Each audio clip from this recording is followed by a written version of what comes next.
प्रचलित पौराणिक कथा मैं आपको सुनाती हूँ कि एक बार ज्योतिष भविष्यवाणी के अनुसार राजा हिम के 16 वर्षीय पुत्र की शादी के चौथे दिन सांप के काटने से मृत्यु निश्चित हो जाती है।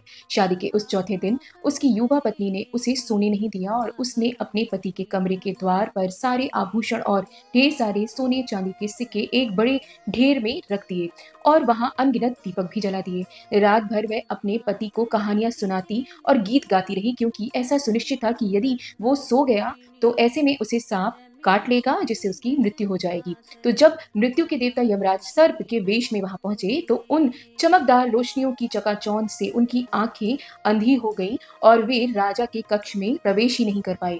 इसलिए वे आभूषणों और सिक्कों के ढेर के ऊपर चढ़ गए और पूरी रात वहीं बैठकर मधुर गीत सुनते रहे। सुबह होते ही वे चुपचाप चले गए। इस प्रकार उस युवा पत्नी ने अपने पति को मृत्यु के चंगुल से बचा लिया। तब से धनतेरस के अगले दिन अर्थात कार्तिक माह के 14वें दिन यम दीपदान के रूप में जाना जाने लगा और चतुर्दशी की रात भर एक मिट्टी का दीपक जलाकर मृत्यु के देवता यमराज की स्तुति की जाती है। धनतेरस के दिन यम दीप भी जलाया जाता है और पूजन किया जाता है। एक अन्य कथा के अनुसार इस दिन देवताओं और दानवों द्वारा किए गए समुद्र मंथन के बाद धन्वंतरी अमृत कलश धारण किए हुए समुद्र से प्रकट हुए थे और यही कारण है कि धनतेरस को धन्वंतरी जयंती भी कहा जाता है। और ऐसा माना जाता है कि इस दिन भगवान खरीदे गए बर्तन की क्षमता से 13 गुना अधिक धन और स्वास्थ्य का आशीर्वाद भी देते हैं। अब जान लेते हैं धनतेरस की पूजा कैसे करें, क्या है सरल विधान। तो सबसे पहले जानते हैं सामग्री।